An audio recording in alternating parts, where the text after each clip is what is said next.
जय हिंद। मैं रवि सिंह। आज का ये वीडियो है स्टूडेंट्स के सपोर्ट के लिए और टीचरों के सपोर्ट के लिए। पूरे भारत भर में ये जो सरकार है पता नहीं क्या भांडगिरी कर रही है। माफ करना, मुझे कुछ अभद्र शब्दों का प्रयोग इस तरह से आएगा, इतना ज्यादा गुस्सा भरा हुआ है। मतलब स्टूडेंट्स के लाइफ का क्या होगा, उनके जीवन का क्या होगा और शिक्षकों के जीवन का क्या होगा, कुछ समझ में ही नहीं आ रहा है। पूरी दुनिया जहां पर अपने आप को एक अव्वल नंबर पर लाने की कोशिश कर रही है, विकासशील राष्ट्र से विकसित देश बनने की कोशिश कर रही है, वहां पर भारत जैसा देश जहां की जनसंख्या 135 करोड़ है और यहाँ का 65% जो है युवा वर्ग के लोग हैं, ऐसे देशों में युवा वर्ग के लोगों को बेरोजगारी का सामना करना पड़ रहा है। और इतनी ज्यादा बेरोजगारी बढ़ गई है, जैसे कि देश में आपको पता है कि विकासशील राष्ट्र से विकसित राष्ट्र बनने के लिए, यानी डेवलपिंग कंट्री से डेवलप्ड कंट्री बनने के लिए वहां पे बेरोजगारी को कम करना पड़ता है। यहाँ पे ऑलरेडी इतनी बेरोजगारी बढ़ रही है यार, कुछ समझ में नहीं आ रहा सरकार क्या भांडगिरी कर रही है, परीक्षाओं को लेकर कुछ पता ही नहीं चल रहा है। यहाँ पर सबसे पहली बात तो मैं ये बता दूं, इस वीडियो को जो बात करना है उसको शुरू से करने पहले कि जिसको जो करते बने कर लेना, कोई दिक्कत नहीं है, किसी से कोई डर नहीं। लेकिन आज ये सपोर्ट की बात होगी। स्टूडेंट्स के सपोर्ट में मैं पहले से हमेशा था, हूं और रहूंगा। तो स्टूडेंट्स के सपोर्ट की अगर बात आती है, अभी जैसे मैं आपको बात करूं, ये अभी JEE का एग्जाम हो रहा है या नीट का एग्जाम हो रहा है। कोरोना जैसे पेंडिंग सिचुएशन में कोई एग्जाम नहीं लेना चाहिए था, तो आप एग्जाम ले रहे हो, सितंबर के महीने में एग्जाम रखे हो। कम से कम 3 लाख से ज्यादा या 25 लाख जितने बच्चे एग्जाम देने वाले हैं, और ये 25 लाख बच्चे JEE का एग्जाम देने वाले हैं, नीट का एग्जाम देने वाले हैं। तो क्या वहां पर कोरोना पेंडेमिक सिचुएशन जो चल रहा है उनका असर नहीं होगा उनपे? लोगों का मानना है कि डेट को पोस्टपोन किया जाए, जो एग्जाम हो रहा है पोस्टपोन किया जाए, लेकिन सरकार बोल रही है हम पोस्टपोन नहीं करेंगे। तो इसके पहले जो एग्जाम हुआ है उसका रिजल्ट तो प्रोवाइड करो। यहाँ पर 3 चीजें मैं आपको बताता हूँ। SSC का एग्जाम हो गया, रेलवे का एग्जाम हो गया, IBPS का एग्जाम हो गया। SSC रेलवे में जो RRB होता है वो, और IBPS, ये तीनों जो है सेंट्रल गवर्नमेंट पे एग्जाम लिए जाते हैं। ये तीनों को एग्जाम को अभी नया जो शिक्षा पद्धति आया 2021 में जो लागू होने वाला है, उसमें उसको मेंशन कर दिया है, CET में, कॉमन एलिजिबिलिटी टेस्ट में उसको डाल दिया हुआ है। क्या फायदा उसका, जब आपको ऑलरेडी जितना सारा आप लोगों ने वैकेंसी दिया हुआ है, उस वैकेंसी के हिसाब से इतने बड़े लेवल पर आप एग्जाम ले रहे हो, लेकिन एग्जाम में इतने बच्चे सिलेक्ट हो रहे हैं, वैकेंसी बहुत छोटी सी है, उस वैकेंसी में भी भर्ती नहीं हो रही है, सीट खाली हो रही है, तो आगे कॉमन एलिजिबिलिटी टेस्ट लेने का क्या फायदा? आपने बता दिया नेशनल रिक्रूटमेंट एजेंसी एग्जाम लेगी, क्या फायदा? बाद में उन्हीं बच्चों को, जिन बच्चों का आप कॉमन एलिजिबिलिटी टेस्ट ले रहे हो, उन्हीं बच्चों को आप वापस NRA में, नेशनल जो रिक्रूटमेंट एजेंसी है, वहां से एग्जाम लेने के बाद आप उनको बोलोगे कि इस पर्टिकुलर फील्ड में जाकर आपको मेंस का एग्जाम देना है। प्री एग्जाम तो जो था वो CET के द्वारा पास कर लिया। CET क्या होता है, NRA क्या होता है, इसके बारे में मैं नेक्स्ट वीडियो में आपको बता दूंगा। उसका अलग से मैंने वीडियो ऑलरेडी बना रखा है, लेकिन आज इस टॉपिक पर बात हो रही थी, इसीलिए इस टॉपिक पर बात करने की वजह से मैंने उसका वीडियो पहले अपलोड नहीं किया। तो यहाँ पर ये बहुत बड़ी प्रॉब्लम आ रही है। जैसे अभी देखो 2014 में जब इलेक्शन हुआ था, तो 2014 में जो इलेक्शन हो रहा था उसमें मार्च में पहले ही डिसाइड बता दिया गया कि मतलब वैकेंसी आई हुई है, ग्रुप डी में वैकेंसी आई हुई है। और अप्रैल में क्या था, अप्रैल में लगभग समझ लो कि चुनाव था। तो चुनावी माहौल को बहुत ज्यादा अग्रेसिव बनाने के लिए, चुनावी माहौल को बहुत ज्यादा अच्छा बनाने के लिए, ज्यादा लोग वोट दें, सरकार बने, इसके लिए इन लोगों ने किसका सहारा लिया? एग्जाम का सहारा लिया। अरे भाई मान लो चलो आपने एग्जाम का सहारा लिया, मैं बोलता हूं उस समय की बात है, 2014 की मैं बात बता रहा हूं, 55 करोड़ लोगों ने वोट दिए थे। 55 करोड़ लोगों को वोट, जो इलेक्शन कमेटी है वो अपने पैसे को खर्च करके 55 करोड़ लोगों को वोट दिला सकती है, लेकिन एक सिलेक्शन कमेटी है वो 3 करोड़ लोगों को एग्जाम दिलाने का हिम्मत नहीं रखती है।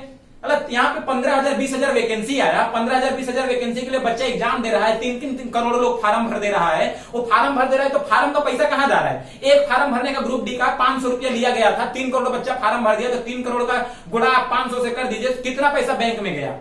सरकार के खाते में जितना भी पैसा गया। मैं किसी पर्टिकुलर पॉलिटिकल पार्टी के बारे में बात नहीं कर रहा हूं, लेकिन आज मुझे ये बोलना पड़ेगा, स्टूडेंट की हक की बात है। और आप ये नया, यार ये भारत देश नया है, आप लोगों ने सुना होगा, उरी मूवी आप लोगों ने देखा होगा, ये नया भारत है, घर में घुसेगा भी और मारेगा भी। तो ये सिर्फ देश के बाहर के दुश्मनों के लिए नहीं है, ये अपने देश के लिए भी है। देश के अंदर ही जो भांडगिरी हो रही है, उस भांडगिरी, मुझे माफ करना, मैं अभद्र शब्दों का प्रयोग नहीं करना चाहता, लेकिन ये गुस्सा है यार, मतलब समझ में नहीं आ रहा है। हम भी देश के युवा हैं, टीचर्स भी देश के युवा हैं, बच्चे बोल रहे हैं कि स्कूल ओपन कीजिए, घर में बैठे बैठे सब परेशान हो गए हैं, तो आप नहीं समझ रहे हो कि स्कूल ओपन करना है। सबसे बड़ी प्रॉब्लम पता है, ये जो अनलॉक की जो प्रक्रिया शुरू हुई है, 4.0 अनलॉक जो चालू हो गया है, प्रॉब्लम यहाँ पे है ना कि इकोनॉमिक क्राइसिस का सामना करना पड़ रहा है सरकार को। इसीलिए सरकार कुछ ऐसे प्रक्रियाओं को चालू कर रही है जिन प्रक्रियाओं से पैसा है। भाई अगर तुम एग्जाम लेने को बोल रहे हो तो एग्जाम में फार्म भरना पड़ेगा, फार्म भरोगे तो पैसा देना पड़ेगा, पैसा सरकार के खाते में जाएगा, सरकार उसको ब्याज पर चलाएगी, सरकार उसको अपने अर्थतंत्र में लागू करेगी। अरे भाई हमारा क्या होगा? उन बच्चों का क्या होगा जो बच्चे दिन रात मेहनत करके एग्जाम दे रहे हैं, दिन रात इतना पैसा खर्चा कर रहे हैं। मैं यार तुमको मैं बता दूं, अभी जो जितने भी सरकारी एग्जाम होने वाले थे सेंट्रल लेवल पे, सारे एग्जामों को डेट पोस्टपोन किया गया। जो बच्चे कोटा में रहकर, दिल्ली में रहकर, लखनऊ में, इलाहाबाद में इधर उधर रहकर पढ़ाई कर रहे थे, उन बच्चों का जो नोट्स बनाया हुआ था, उन लोगों ने जो पढ़ाई किए थे वो नोट्स वहीं पे वहीं छूटे हैं। 30-30 हजार रूम का रेंट हो गया है जिस हॉस्टल में रहते थे, और सर लोगों को फोन आता है कि सर हम क्या करें, हमारा रेंट इतना हो गया, हम अपना काम उधरी छोड़ दिए। या दिन दहाड़े तुम बच्चा को चोर बना दिया, बच्चा चोर बन गया कि बच्चा भाई सामान उधरी छोड़ दिया, रूम का रेंट दिया ही नहीं। तो ऐसे सिचुएशन में यार बच्चा क्या करेगा, वो मतलब कितना सहन करेगा। और मैं आपको बता दूं इंडिया में इसकी वजह से, इस पॉलिसी की वजह से यार अच्छे से अच्छा बच्चा जो बहुत ज्यादा अच्छा स्कोर कर सकता है, बहुत अच्छा यार सुसाइड कर रहा है। यार क्या बताऊं मैं आप लोगों को, इतना ज्यादा गुस्सा है ना। मतलब बेरोजगारों को अगर रोजगार, मैं आपको बता दूं ये भारत देश है, यहां पे अगर एक बार सरकार, ये जो युवा होता है ना, सरकार बना सकता है तो सरकार गिरा भी सकता है, और ज्यादा समय नहीं लगेगा। अगर आप अच्छे से सुनोगे तो ठीक है, और नहीं सुनोगे तो यही होने वाला है जो मैं आप लोगों को बोल रहा हूं। ये मेरी बात सब तक पहुंचनी चाहिए। आप वीडियो को ज्यादा से ज्यादा शेयर करना। मैंने पहले ही बोला कि जिसको जो करते बने कर ले, कोई किसी बात का डर नहीं। यार मैं बोल रहा हूं इस देश का युवा है, शिक्षा पद्धति है, शिक्षा सब ले रहा है। शिक्षा और ज्ञान एक ऐसी चीज है ना, लोगों में प्रश्न पूछने की जिज्ञासा पैदा कर देती है यार। और ये युवा वर्ग है, प्रश्न पूछने की जिज्ञासा एक बार पैदा हो गई ना तो हालत खराब हो जाएगी किसी की भी। सरकार के प्रति इतना भयंकर, इतना विद्रोह चल रहा है ना बेरोजगारों का, और बेरोजगारी की मात्रा तो इतनी बढ़ गई है भाई। मौसमी बेरोजगारी समझो या व्यावसायिक बेरोजगारी समझो, जो बेरोजगारी आपको अनएम्प्लॉयमेंट समझना है समझो यार, समझो लोग मारा पीटी करने को तैयार है। और बेरोजगार जो यहाँ के युवा है ना भारत का, इतना समझदार है, मैं आपको बता रहा हूं। कोरोना जैसा काल है इसलिए कोई धरने पर उतरा नहीं है, वरना दिल्ली के जितना क्षेत्रफल है ना उससे ज्यादा युवा है, वहां जाकर खड़ा हो जाएगा तो जगह नहीं बचेगी। सेंट्रल गवर्नमेंट की ऐसी तैसी हो जाएगी। जो बोल रहा हूं वो समझो, तो बोलते हुए पेट दर्द कर रहा है, इतना ज्यादा गुस्सा भरा हुआ है। तो यार समझ के लिए, अगर एक बार युवा के मन में प्रश्न उठा लिया तो वो प्रश्न अगर सही है और लोगों के हित के लिए है तो सारा युवा एक साथ खड़ा हो जाएगा। और मैंने हैशटैग दिया है support for students, support for teachers. इस हैशटैग को इतना ज्यादा वायरल किया कि ये ट्रेंड में बन जाए। समझ रहे हो, इन लोगों का यार एक सपोर्ट मिलना चाहिए। अभी मैं बताया ना यूनियन, जो ये इलेक्शन कमेटी और सिलेक्शन कमेटी के बारे में, यार अभी मान लो पहले जो वैकेंसीज आती थी, सरकार जब 2014 में बनने वाली थी तो सरकार ने बोल दिया कि हर साल 2 करोड़ नौकरियां मिलेगी, सरकारी नौकरियां।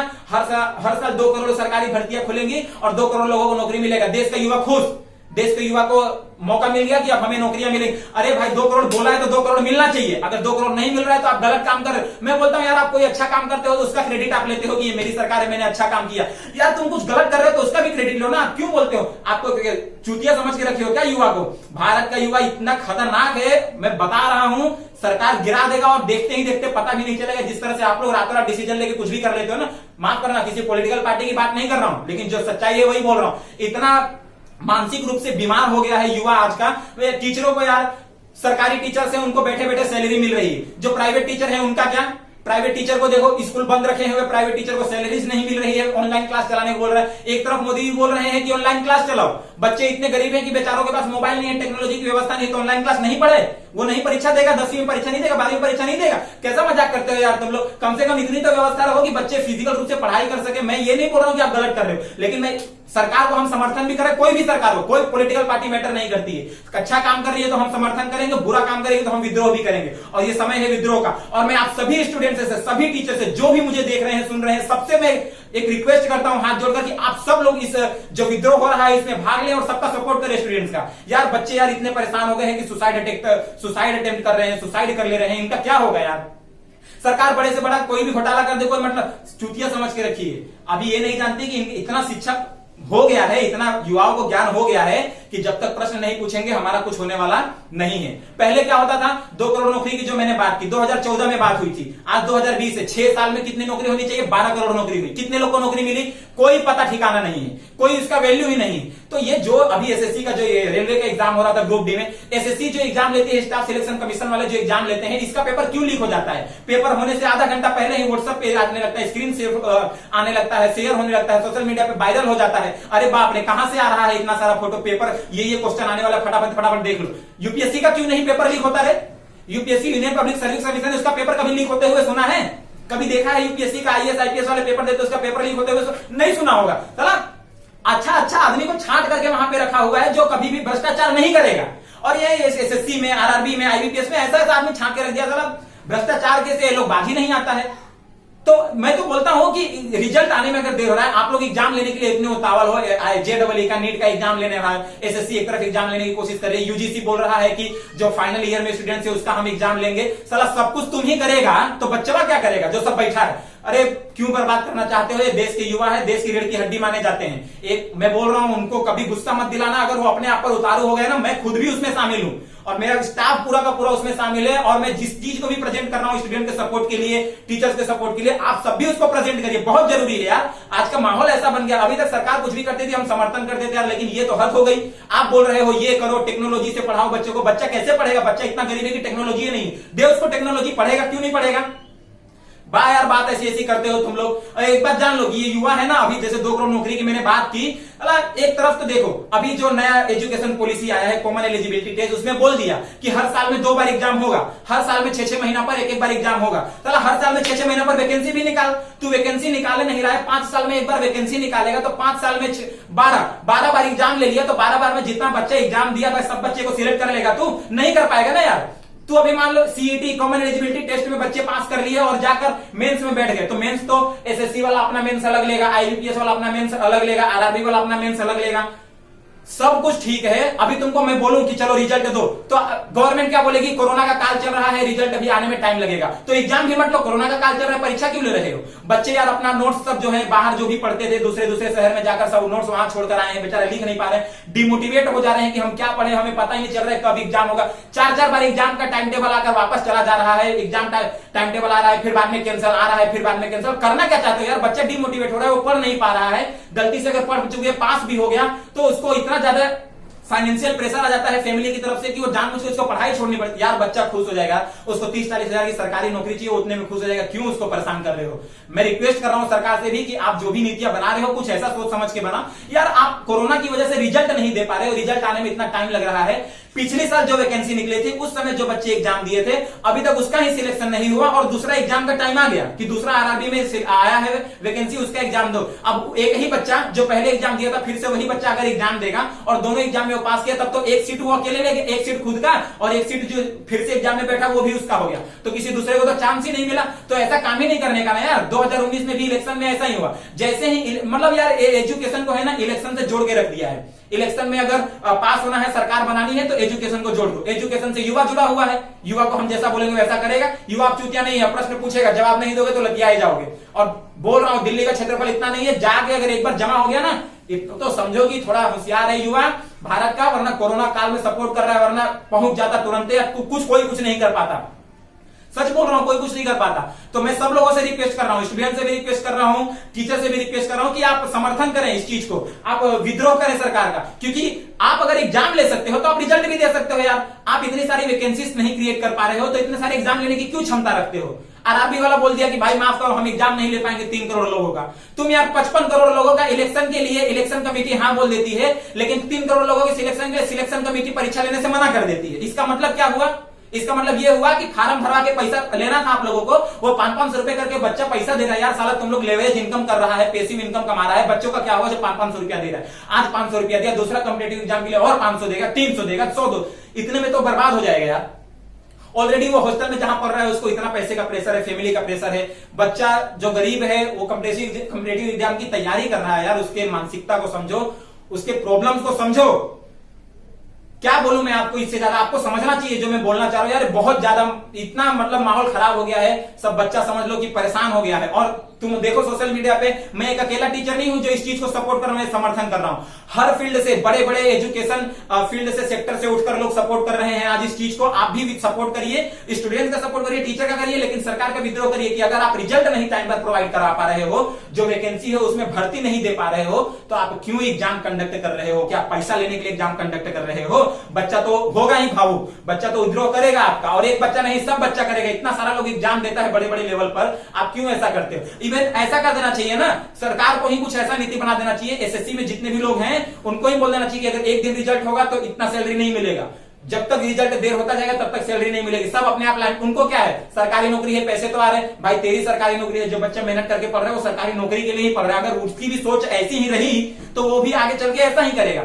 ऐसी सोच मत बनाओ युवाओं के दिमाग में। उसके दिमाग में अगर उसकी वैसी सोच बन जाएगी ना तो आपसे ज्यादा शक्तिशाली है और आपके जैसा करेगा तो आपको भी आपके पोस्ट से हटा सकता है। इसीलिए सपोर्ट करो। और ये सरकार को मैं रिक्वेस्ट कर रहा हूं, मेरी बात वहां तक अगर पहुंच सकती है तो पहुंचनी चाहिए। और मैं रिक्वेस्ट कर रहा हूं कि आप जो भी नीतियां बना रहे हैं यार, ऐसा बनाइए कि जो बच्चे हैं उनको सपोर्ट मिले। एग्जाम आप अगर ले रहे हो तो रिजल्ट भी प्रोवाइड कराओ। पहले के एग्जाम हो चुके हैं, पहले के वैकेंसीज क्लियर ही नहीं हुए, दूसरे वैकेंसी दे दिए।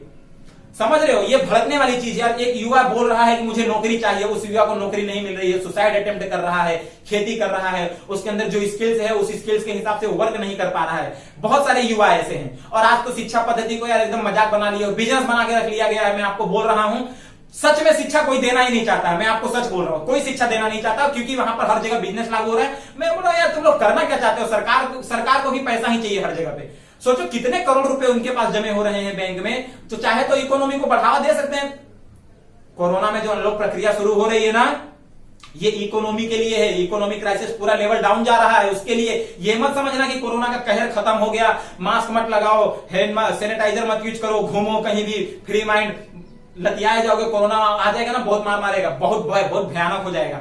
इसीलिए आपको बोला जा रहा है आप इस तरह का काम बिल्कुल ना करें। सरकार को मैं रिक्वेस्ट कर रहा हूं कि स्टूडेंट्स के लिए कुछ ऐसा काम करें जो उनके फायदे में हो, जो उनका रिजल्ट है टाइम पर प्रोवाइड करवाएं। और एग्जाम अगर रिजल्ट दो तो टाइम पर एग्जाम लो, वरना हम तो विरोध करेंगे। और आप लोग मुझे कमेंट करके बताओ कि एग्जाम जो जेईई नीट का होने वाला है उसका डेट पोस्टपोन होना कि नहीं चाहिए। मैं चाहता हूं कि इसका डेट पोस्टपोन हो, क्योंकि अगर पिछले जो आरआरबी वालों के एग्जाम हुआ है उसका रिजल्ट टाइम पर नहीं आता है, तो ये एग्जाम भी नहीं होना चाहिए कोरोना काल में। क्योंकि आप तो बहाना बना लेते हो, हम रिजल्ट कैसे दे, हमारा तो एक टाइम चल रहा है कोरोना का, सारे लोग छुट्टी पे है, फिर भी उनकी सैलरी तो जा रही है ना, नुकसान तो हमारा हो रहा है, बच्चा सब सुसाइड कर रहा है। मैं बच्चों के सपोर्ट के हित में बोल रहा हूं, और मैं हमेशा सपोर्ट में रहूंगा। एक स्टूडेंट्स के सपोर्ट में हूं, मेरा पूरा स्टाफ स्टूडेंट के सपोर्ट में है। टीचर को क्या है, आप बोल रहे हो स्कूल खुलेगा, अब खुलेगा तब खुलेगा। अरे भाई, क्यों बार बार दिलासा दिला रहे हो? दिलासा दिला कर तो इतना ज्यादा कुछ कर दिया कि टीचर्स जो है दूसरी नौकरियां पकड़ लिया है, टीचर फील्ड छोड़ के। प्राइवेट टीचर का क्या हालत हो चुका है तुम लोग को पता भी समझ में नहीं आ रहा है। आप लोग तो सरकार हो, बैठे बैठे अपना काम चला रहे। सरकार गिर जाएगी, अगर अगली बार सरकार बनने की बारी आई तो ये सिचुएशन होगा।